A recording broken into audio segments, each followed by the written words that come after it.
हो गया। तो याद रखना, अब राजा का बेटा राजा नहीं बनेगा, राजा वही बनेगा जो हकदार होगा, जो मेहनतशील होगा, है कि ना, अपने काम के प्रति जागृत होगा, जो दिन रात मेहनत करेगा और स्मार्ट वर्क करेगा, ठीक है ना। तो अभी हम लोग पढ़ेंगे 9th क्लास का जो बेसिक स्टैंडर्ड है, विज्ञान किसे कहते हैं, क्या होता है। आज से जो है ना विज्ञान का जो चैप्टर है वो चैप्टर शुरू हो चुका है लाइव, और आप लोग जो भी कमजोर छात्र हैं, जो छात्राएं हैं, वो लाइव आराम से वीडियो आप देख सकते हैं और विज्ञान यानी कि साइंस चैप्टर को आसानी से आप समझ सकते हैं। चलिए इधर ध्यान दीजिएगा, कैमरामैन इधर ध्यान देना। ये है विज्ञान, विज्ञान किसे कहते हैं, साइंस क्या होता है, ठीक है। तो किसी वस्तु में क्रमबद्ध तरीके से किए गए प्रयोग या किसी वस्तु में सावधानी पूर्वक क्रमबद्ध तरीके से किए गए प्रयोग, है ना, और परीक्षण द्वारा प्राप्त ज्ञान को ही हम लोग विज्ञान कहते हैं। विज्ञान एक वैसी प्रक्रिया, एक प्रकार का प्रक्रिया होता है जिसमें हम लोग किसी वस्तु पर रिसर्च करते हैं, छानबीन करते हैं, इनमें कुछ नया बदलाव खोजते हैं, वही विज्ञान कहलाता है। बेसिकली साधारण भाषा में समझा जाए, ठीक है, जैसे कि चावल हम लोग बनाते हैं तो उसमें भी एक रसायन है कि नहीं। चावल को हम लोग क्या कहते हैं, धोते हैं पानी से, इसके बाद गर्म पानी में उबालते हैं उसको, तब जाके क्या बन जाता है, भात बन जाता है। तो उसके लिए एक प्रक्रिया होता है कि नहीं। उसके लिए क्या प्रक्रिया होता है कि चावल जो है उसको हमें क्या करना पड़ता है, स्थिर टेम्परेचर पर, तापमान पर, है ना, उसको गर्म करना पड़ता है, पानी को उबालना पड़ता है। तो उसमें क्वथनांक होता है, कोई चावल जो है ना स्थिर ताप पर कोई चावल उबलना शुरू हो जाता है ना। तो जैसे कि साइंस तो क्या साधारण तौर पर कहा जाए तो एक प्रकार की क्रम प्रक्रिया है, मतलब क्रमवार होता है। जैसे कि आप कोई व्यक्ति सोचेगा कि रोटी बनाना है, तो रोटी बनाते टाइम में हम क्या करें कि तावे पर अपना हाथ रख दे और उसके रोटी को बेल बाल करके, आटा गूंद करके रोटी बेल के उस पर रख दे तो रोटी बन जाएगा। ऐसा संभव ही नहीं है, रोटी तो बन जाएगा, है ना, लेकिन तुम्हारा हाथ भी उसके साथ बन जाएगा, है ना। तो उसके लिए हमें क्या करना पड़ता है, क्रमवार तावा तैयार करना पड़ता है, गैस चूल्हा के ऊपर तावा रखना पड़ता है, आटा गूंद करके रोटी बेल करके तावे पर रखा सेका जाता है, तब जाके रोटी तैयार होता है कि ना। तो इधर ध्यान देना है, विज्ञान किसे कहते हैं, तो सावधानी पूर्वक क्रमबद्ध तरीके से किए गए प्रयोग और परीक्षण द्वारा प्राप्त ज्ञान को हम लोग विज्ञान कहते हैं। अब विज्ञान जो है ना 2 प्रकार का होता है। कितने प्रकार का होता है, 2 प्रकार का। देखो ध्यान देना, एक है भौतिक विज्ञान, ठीक है, भौतिक विज्ञान होता है। भौतिक विज्ञान यानी फिजिकल साइंस कहते हैं इसको क्या कहते हैं, फिजिकल साइंस कहते हैं। इसके बाद है एक होता है लाइफ साइंस यानी बायोलॉजी भी कहते हैं इसे, ठीक है, जीव विज्ञान, जीव विज्ञान जिसे लाइफ साइंस कहते हैं, ठीक है। अब ध्यान दीजिएगा, इनके जो खोज है गैलीलियो सब किए, गैलीलियो, न्यूटन भी आप नाम बता सकते हैं। इनके 2 प्रकार हैं। कितने प्रकार हैं, 2। एक है भौतिक विज्ञान, भौतिक विज्ञान, ठीक है, जिसे फिजिक्स कहते हैं, ठीक है, और एक है रसायन विज्ञान, रसायन विज्ञान जिसे हम लोग केमिस्ट्री कहते हैं। क्या कहते हैं, केमिस्ट्री कहते हैं, ठीक है। इधर ध्यान देना, कैमरा में इधर भी दिखाना। जीव विज्ञान, जीव विज्ञान भी कितने प्रकार की होती है, 2 प्रकार के होते हैं। एक होता है आपको वनस्पति विज्ञान, एक होता है प्राणी विज्ञान, एक बॉटनी कहते हैं, ठीक है, जिसे हम लोग वनस्पति विज्ञान कहते हैं।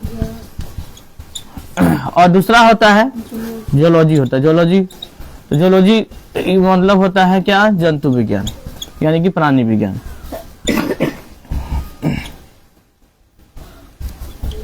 अब यह ध्यान देना है, भौतिक विज्ञान किसे कहते हैं, जिसमें प्रकृति संबंधित घटनाओं के बारे में हम लोग अध्ययन करते हैं। दिन होना, रात होना, सुबह होना, है ना, एक प्रकार के क्या है, कैसी घटना है, प्राकृतिक घटना है।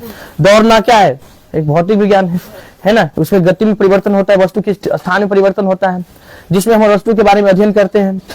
रसायन विज्ञान, जिसमें भौतिक और रसायन संबंधित घटनाओं का अध्ययन किया जाता है ना, किसी पदार्थ में भौतिक या रसायन से परिबंधित होने के संबंधों में हम लोग अध्ययन करते हैं, वही कहलाता है क्या, रसायन विज्ञान यानी केमिस्ट्री कहलाता है। इधर है जीव विज्ञान, जीव विज्ञान जिसमें हम लोग क्या करते हैं, सजीवों के बारे में हम अध्ययन करते हैं, ठीक है, जो जीवित वस्तु है उनके बारे में जानते हैं, वही क्या कहलाता है, जीव विज्ञान कहलाता है, ठीक है, इनके खोज किए हैं अरस्तु किए हैं। कौन किए हैं? अरस्तु। जो भी कमजोर छात्र छात्राएं हैं क्लास में अटेंड कीजिएगा। इधर देखिए बॉटनी यानी कि वनस्पति विज्ञान। वनस्पति विज्ञान की खोज जो है किसने किया है, कब किया है, सबको मालूम होगा।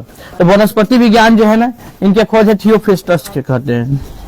थियोफ्रेस्टस है, कौन है? थियोफ्रेस्टस इनके जनक। और जंतु विज्ञान के जो जनक है, आवाज बहुत करता है, आवाज करेगा। जंतु विज्ञान के कौन है? अरस्तु है।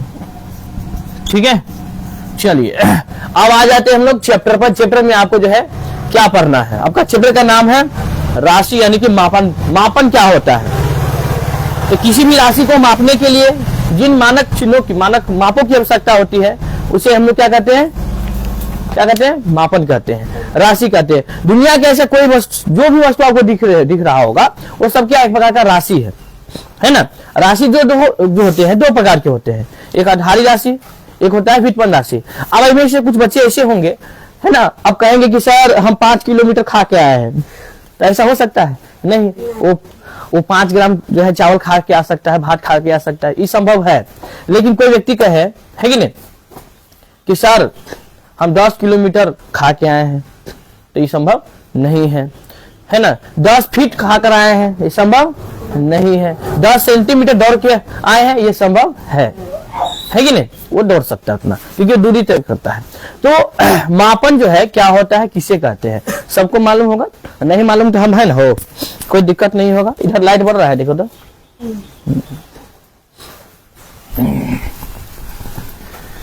चलिए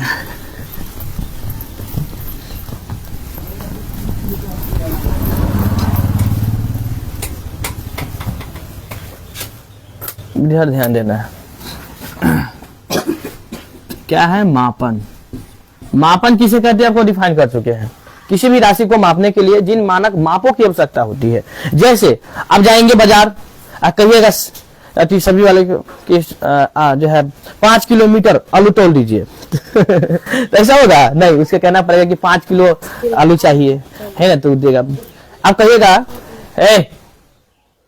देंगे, इसके थप्पा मारेंगे ना तो 10 डिग्री टेम्परेचर सीधे दे पाएगा, सीधे ठंडा होकर बर्फ बन जाएगा, 0 डिग्री पर चल जाएगा। इधर ध्यान दे। आप देखो ये मापन हो गया। मापन जो है ना 2 तरीके से होता है।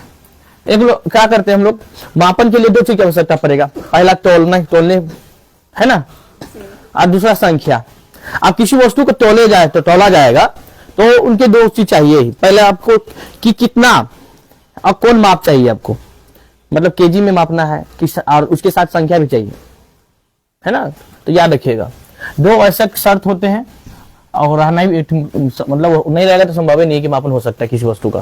तो किसी वस्तु को मापने के लिए 2 चीज की आवश्यकता होता है, पहला तौल, दूसरा है संख्या। चलिए आगे हम लोग समझेंगे कि भौतिक राशि किसे कहते हैं। ठीक है, भौतिक राशि तो दैनिक जीवन में जो भी घटना होता है ना, उनको जिन पदों में व्यक्त किया जाता है वही क्या कहलाता है, भौतिक राशि कहलाता है। किसी को दिक्कत नहीं होगा। अब जैसे कि एग्जाम्पल के लिए किसी व्यक्ति को जो है क्या रहता है, बुखार रहता है, तो इस प्रकार की घटना ही है, तो उसको कितना डिग्री टेम्परेचर से बुखार है चेक किया जाता है, मीटर से चेक किया जाता है कि नहीं किया जाता है। अब कोई व्यक्ति जो है रेस लगा रहा है, खूब दौड़ रहा है, तो कितना किलोमीटर प्रति घंटा की रफ्तार से दौड़ रहा है, वो भी क्या हुआ, एक प्रकार की दैनिक प्रक्रिया ही है कि नहीं। तो वो भी क्या कहलाएगा, भौतिक राशि कहलाएगा। राशि जो है ना, भौतिक राशि 2 प्रकार के होते हैं। ठीक है, एक है कौन कौन, अदिश राशि, अदिश, ठीक है, सॉरी, अदिश राशि होता है। कौन कौन राशि होता है, अदिश। और दूसरा होता है कौन, सदिश राशि, या व्युत्पन्न राशि भी कह सकते हैं आप उसे, अदिश राशि और व्युत्पन्न राशि। तो अदिश राशि पहले समझो, अदिश राशि किसे कहते हैं, किसी को मालूम है? वह राशि जो किसी अन्य राशि पर निर्भर ना हो। ठीक है, वह मात्रक अदिश, देखो आधारी मात्रक भी कह सकते हो या अदिश भी कह सकते हो। मतलब चैप्टर, पहला चैप्टर में आधारी ही कहते हैं, आधारी मात्रक। एक है व्युत्पन्न मात्रक। देखो आधारी मात्रक और व्युत्पन्न मात्रक क्या होता है। वह मात्रक या वह राशि, वह मात्रक जो किसी अन्य मात्रक पर निर्भर ना हो, है ना। जैसे कि मान लीजिए आलू हो गया, तो किलोग्राम में न आता है, तो खुद एक यूनिट है वो आधारित, उसमें 200 चीज की आवश्यकता नहीं है। लेकिन व्युत्पन्न मात्रक वह मात्रक है जो आधारी मात्रक पर क्या हो, निर्भर हो। अब जैसे एग्जाम्पल के लिए कोई व्यक्ति रेस दौड़ेगा, है ना, तो अगर रेस लगाएगा, अगर उसको दिशा बता दिया जाए कि तुमको सीतामढ़ी जाना है, तो उसके लिए क्या चाहिए, वेग चाहिए, है ना, क्योंकि बिना आप दिशा के तो सीतामढ़ी पहुंच ही नहीं सकता। आप दौड़ना शुरू करेगा, है ना, कि यहाँ से कहाँ जाएगा पता ही नहीं है, है ना। तो वेग व्युत्पन्न राशि वह राशि है जिसमें आधार राशि की आवश्यकता होती है, जिसमें मतलब किलोमीटर, मतलब कहने का मतलब यह हुआ कि उसके साथ दो मतलब दिशा की आवश्यकता भी होना चाहिए, है कि नहीं, और चाल की आवश्यकता भी होना चाहिए। ध्यान देना। अब जैसे कि व्युत्पन्न राशि के बारे में समझो कि इस राशि के बिना ये राशि संभव ही नहीं है। अब जैसे कि बल है, बल कौन सी राशि है, व्युत्पन्न राशि है। उसमें हम लोग यदि बल लगाएंगे किसी वस्तु के ऊपर, तो कौन दिशा में लगाएंगे हमको तय होना चाहिए, मालूम होना चाहिए। मारना है किसी इस व्यक्ति को अपने 10 यूनिट के बल से इधर उत्तर दिशा में, है ना, तो आप मार दोगे पश्चिम दिशा में, तो उसको चोट लगेगा, नहीं लगेगा। उसके लिए आपको सही दिशा की आवश्यकता होगा। मतलब आप इधर समझ सकते हो, व्युत्पन्न राशि वो राशि है जो आधारी राशि में क्या होता है, निर्भर होता है, उसे व्युत्पन्न मात्रक या राशि कहते हैं। ठीक है, आज के लिए इतना ही। आप लोग घर से इतना जो है जितना पढ़ा है उतना लिख के लाना है। Okay, bye, take care.